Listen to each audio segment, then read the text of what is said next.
문희선교 대상 수상자님들을 위한 축사 순서입니다. 먼저 합동신학대학원대학교 명예교수이신 박형룡 박사님께서 축사해 주시고, 연이어 중앙대학교 명예교수이신 최재선 박사님께서 축사 인도해 주시겠습니다. 5분 수상을 하셨는데 모두 다 그 수상 소감을 들으시니까 이 자리에 꼭 서야만 하실 분들이었거든요. 그런데 제가 이제 한 말씀 더 붙이고자 하는 것은 전병호 박사님, 여기 설 자리 아니라고 그랬는데 진짜로 설 분이 전병호 박사님이신 것 같아요. 감사합니다. 그리고 이 박형렬 목사님께서 대회사 해가지고 저는 옛날에는 설교했거든요. 그래서 한 20분, 25분 걸릴 줄 알았어요. 그래서 이 모임이 한 2시간쯤 걸리겠구나 이런 생각을 했는데 지금 대회사로 간단하게 맞춰주셔가지고 1시간 반이면 끝낼 것 같거든요. 그렇다고 또 제일 먼저 축사를 하러 나온 사람이 길게 하면요 뒷사람도 길게 해요. 그래서 간단하게 하려고 합니다. 사실은 적어왔는데 제가 시간을 재보니까 2분 한 20초 걸려요. 그런데 읽을 생각은 없고요. 우선 여러분들의 귀를 즐겁게 하기 위해서, 분위기를 조금 가볍게 하기 위해서 이 축사의 뜻 좀 설명을 하려고 그래요. 축사가요, 돼지 우리도 축사입니다. 소우리도 축사고요. 그리고 기독교인들이 자주 쓰는 귀신 쫓아내는 것도 축사입니다. 그것도 축사예요. 그리고 우리가 잘 사용하지 않는 큰 그림을 작게 만드는 것도 축사입니다. 그리고 이제 제가 여기 서서 하려고 하는 이 축사는 그동안 하신 일 잘 하셨습니다. 그렇게 하는 게 축사예요. 끝났어요. 그런데 그렇게 끝나면 뭐 저런 사람이 있어 그럴 것 같아서 이 전문인 선교회에 귀한 일을 성경에 근거해서 잠깐 말씀을 드리려고 해요. 누가복음 24장 46절에서부터 49절까지 보면 거기 이런 말씀이 있습니다. 이처럼 기록되었으되 하고 예수 그리스도의 죽음과 부활이 기록되었고, 그리고 또 복음이 전 세계적으로 전파될 것이 기록되었다. 이렇게 두 내용을 설명을 합니다. 근데 이처럼 기록되었으되 그 기록된 장소는 예수님께서 부활하신 때이기 때문에 신약은 한 권도 기록되지 않았습니다. 그래서 구약에 기록되었다는 말씀을 예수님께서 하신 거거든요. 그런데 이 두 가지 사항, 예수님의 죽음과 부활, 복음이 전 세계적으로 전파될 게 구약서부터 하나님의 계획으로 진행되고 있었고, 그리고 예수님이 죽음과 부활을 통해서 첫 번째 요소인 이처럼 기록되었으되의 그 46절 죽음과 부활은 성취가 됐거든요. 그런데 47절 복음이 전 세계적으로 전파될 것은 아직 성취가 되질 않았습니다. 그래서 예수님께서 내가 이룬 이 구속의 완성을, 이 구속의 복음, 생명의 복음, 사랑의 복음을 땅끝까지 전파할 사람들이 누구냐? 그것을 48절에 이것을 전할 사람은 바로 너희들이다. 그렇게 분명하게 말씀을 하셨습니다. 그리고 49절에 성령께서 너희들을 도와서 이 일을 이루게 하실 것이다 라고 분명하게 얘기했거든요. 그 일을, 하나님이 계획하신 일을 여기 5분이요 그동안에 해오셨고, 그리고 또 이런 귀한 분들을 발굴해서 WCPM과 박형렬 목사님께서 이렇게 축하하는, 격려하는 이런 자리, 축하 안 하고 어떻게 하겠어요? 축하합니다.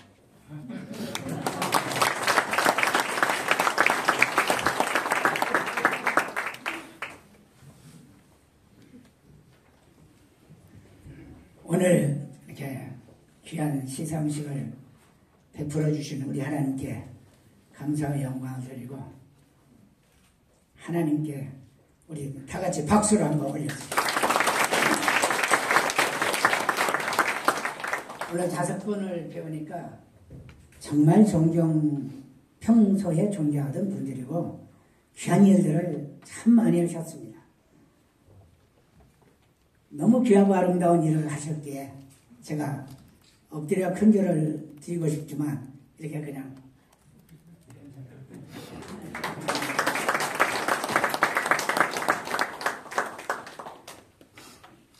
여기 오신 여러분 모두 다 전문인 선교사라는 것을 기억하시기 바랍니다.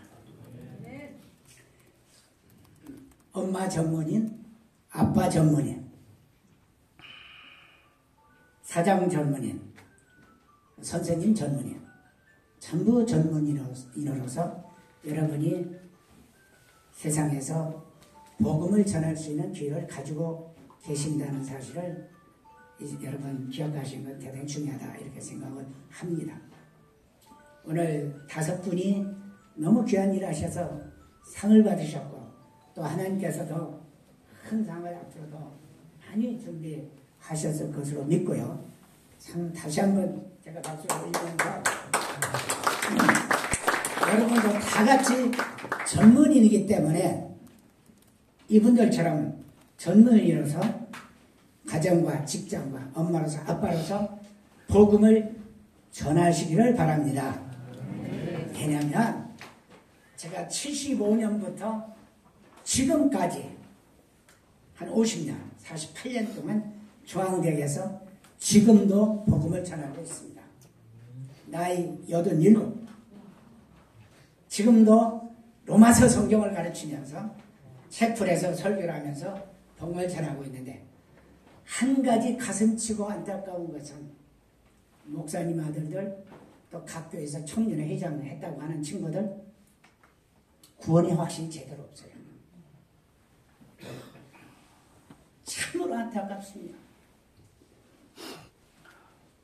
뭘 가르쳤는지 모르겠어요. 너무 안타까워요. 제가 최근에 읽은 코멘트들 중에서 쉐이퍼 박사, 프랜시스 쉐이퍼 박사의 말씀을 제가 기억이 나서 여러분에게 소개해 드리기를 원합니다. 1960년대에서부터 미국에서는 크리스찬 중산층 미들 클래스요 사라지고 있다.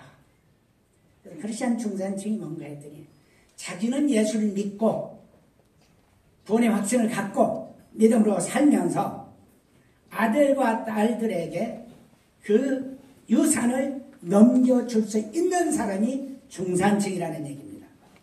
이건 사라지고 있다. 다시 말씀드리면 가정에서 자녀들에게 복음을 제대로 전하지 않고 있다는 얘기입니다. 교회 다니는 것으로 만족해요. 교회 말년을 다녀도 예수 그리스도를 믿지 않으면 결코 천국 가지 못합니다. 내 아들과 딸이 진실로 예수 믿는가 확실히 확인하고 그들에게 예수 그리스도를 분명히 구원자로 소개하시는 여러분이 되셔야 할 것으로 저는 압니다. 그 휴 플레닝이라는 사람이 누구냐면은 페니실린을 발견한 알렉산더 플레밍의 아버지입니다. 근데 그분은 농부였는데 아주 유명한 소리를 했어요. 오늘날 사탄의 전략이 바뀌었다. 초대교회에서는 핍박을 했지만 지금은 너무너무 잘 먹여서 제사장 엘리처럼 놀라면 목이 부러질 정도로 잘 먹여서 크리스천들이 힘이 없다.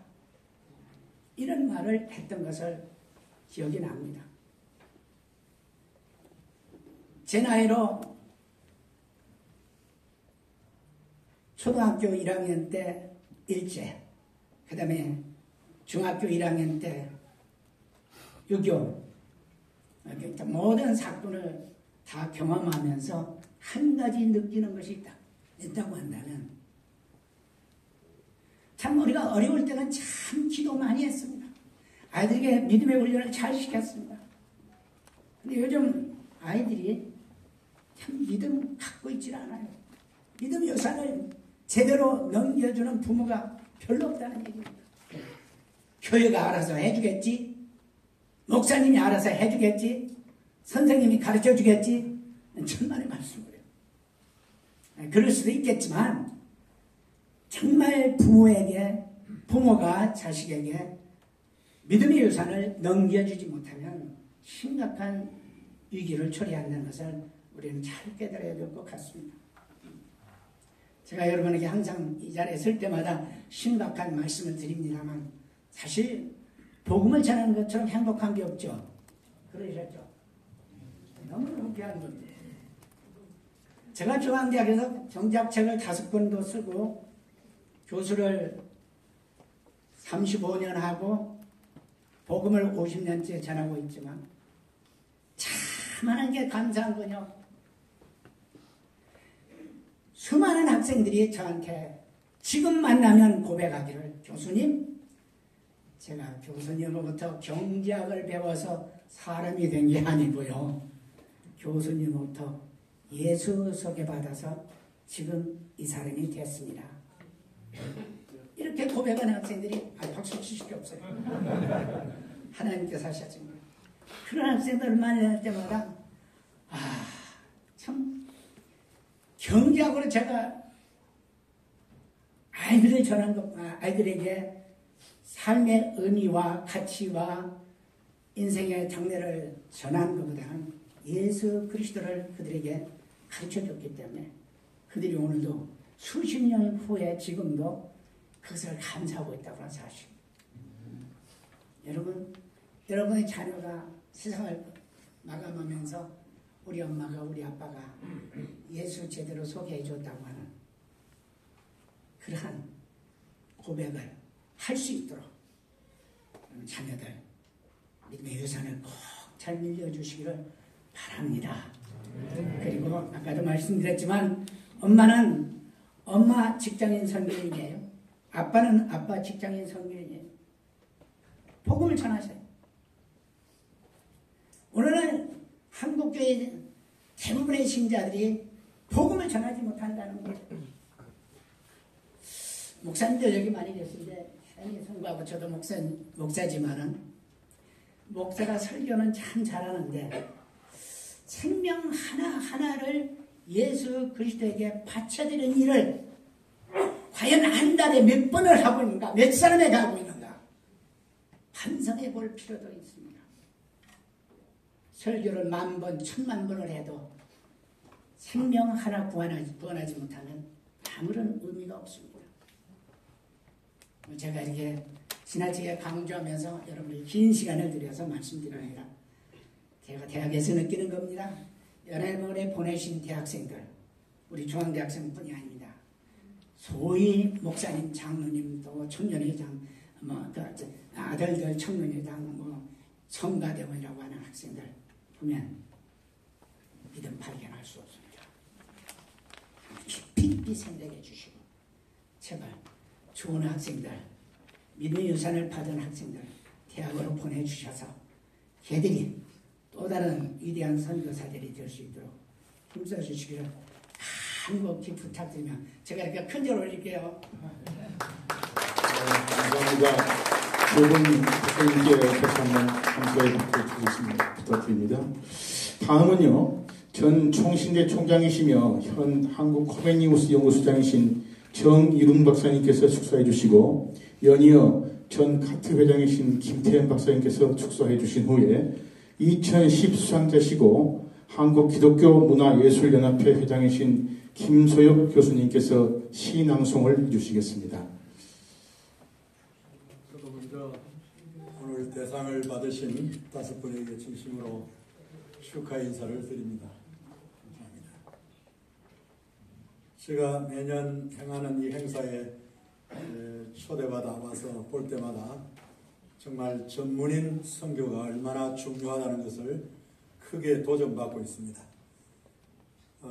저는 목사로서 또 신학교에서 평생 가르치기도 했고 또 지금도 복음 전하는 일에 힘을 다해서 노력하고 있긴 합니다만은, 그러나 우리 목사들이 복음을 전해서 믿게 된 일보다도 오히려 우리 직장인들이 직업을 통해서 그리스도를 증거하는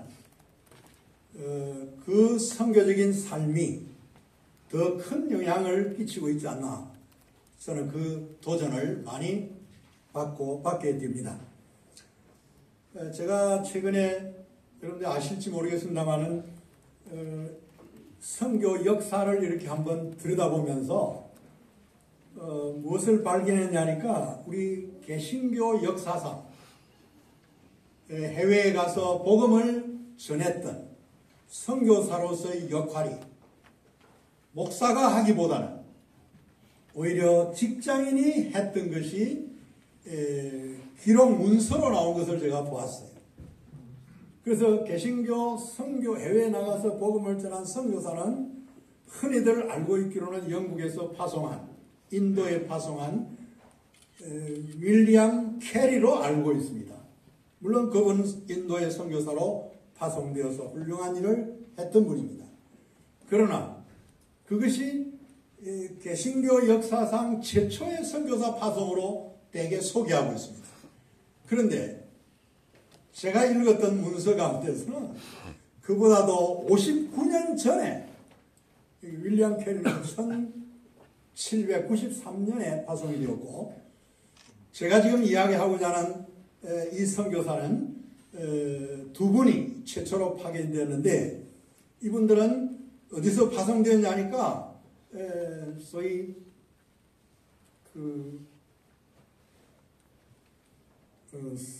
경건주의 운동의 세 번째 지도자로 알려져 있는 친전도로프라는 사람이 있습니다. 여러분들 아마 아실 거예요. 이 친전도로프가 유럽에서 신앙의 박해를 받고 가톨릭으로부터 강한 박해를 받아서 신앙의 자유를 누리지 못하고 유럽의 디아스포라가 된 형제들이 있었어요. 그들이 누구냐니까 모라비안 형제들입니다. 이들이 신앙의 자유를 얻지 못하고 유럽 일대의 디아스포라가 되었는데, 이들을 좀 도와달라고 하는 요청이 들어오자 이 친전도로프가 자기 땅을 내줘가지고 그 청년들이 그곳으로 전부 와서 살게 되었습니다. 그를 돌보신 분이 결국은 친전도로프였어요. 이분이 이 청년들을 가르쳐가지고 선교사로 최초로 파송하게 되는데, 그 연도가 언제냐니까 1732년에서 33년, 4년, 5년 매년 선교사를 파송했습니다. 최초에 파송된 선교사가 누구냐니까, 한 분은 두 사람이었는데, 한 분은 목수였고 다른 한 분은 토기장이었습니다. 그들은 그 직업을 가지고 나가서 복음을 전한 거예요. 최초로 간 곳이 어디냐니까 미국 쪽, 저 남미 가까운 쪽, 그 중도의 서인도 제도 쪽으로 파송됐습니다. 그 후에 미국의 인디안들을 위해서 선교사도 파송했고, 또 아프리카 쪽에도 선교사가 파송이 되는데, 모두 윌리엄 캐리보다도 훨씬 앞서 파송된 선교사였습니다.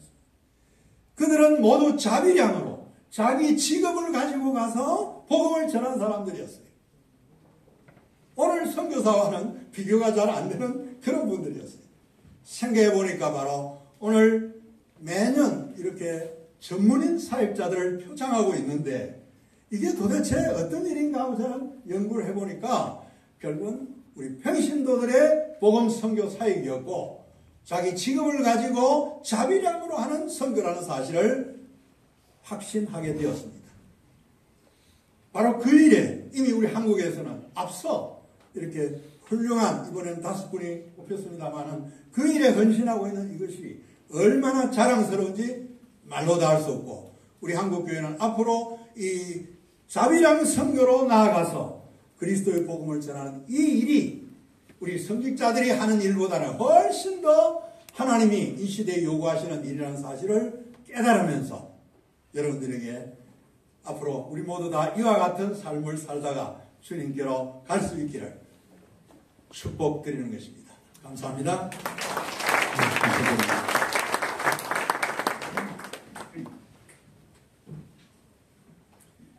제가 늘 마지막 축사로 나서게 되는 것은 앞에 귀하신 분이 다 축사를 다 하셨기 때문에 또 이렇게 축하러 오신 분들에게도 격려의 말씀이 필요하다 생각이 들어서 제가 좀 더 말씀을 드리고 싶습니다.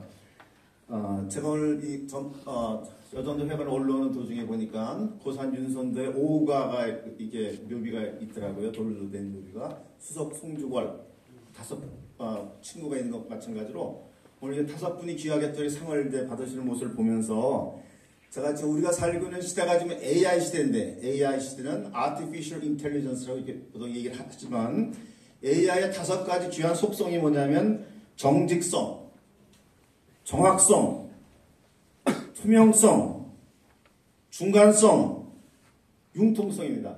이 5가지가 있거든요. 그래서 제가 요 말씀을 왜 드리냐면 어저께 트럼프가 대통령이 됐잖아요. TRUMP.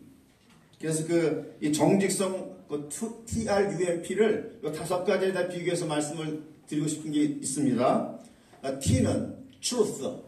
정직한 건 truth지 않습니까? R은 제가 정확성이라고 하는 거를 우리 기독교적인 입장에서 볼 것 같으면 repentance.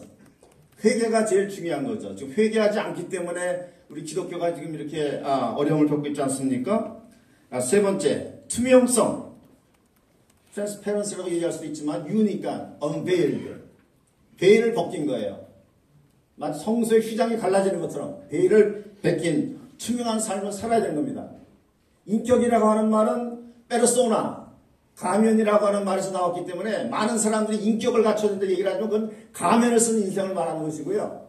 우리 크리스찬들은 예수님의 품성, 캐릭터, 카트로탁스라고 하는 헬라말에서 나온 뜻으로 자기 자신을 연마하고 훈련하고 해서 결국 예수님의 모습을 닮아가는 삶을 사는 것을 우리가 캐릭터라고 말합니다. 예수님의 품성, 성품이라고 이렇게 말을 하고 있습니다.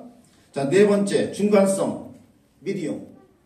AI라고 하는 것은 하나님과 인간 사이에서 인간에게 더욱더 하나님을 알게 하기 위한 좋은 우리의 친구로 우리에게 선물로 준 것이거든요. 어떻게 활용하느냐에 따라서 우리가 더 하나님께 가까이 갈 수가 있고 그렇지 않을 수가 있게 되는 겁니다.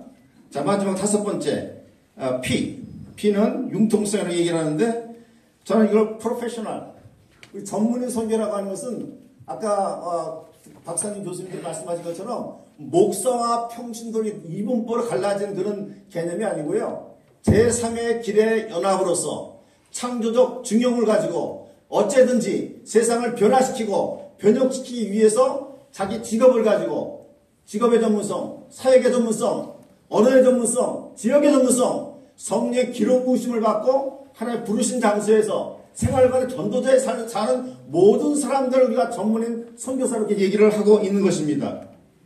자, 트럼프, TRUMP 뜻이 뭔지 아십니까? 짓밟는다. 근데 거기다가 TRUMP에다 H 그자를 하나 집어넣으면 승리의 계가를 부르다 그런 뜻이 되는 거예요.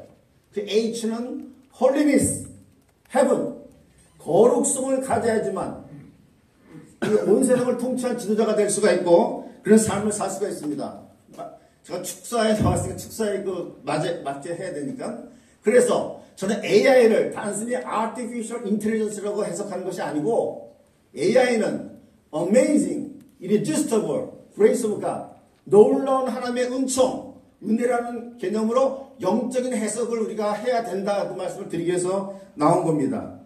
우리가 기계의 AI하고도 친한 친구가 되시고 또 우리를 구원해 주신 놀라운 은총의 주님과 동행하시는 모든 수상자들 여러분들과 또 모든 하객들 여러분 되시기를 주의 이름으로 간절히 축원합니다.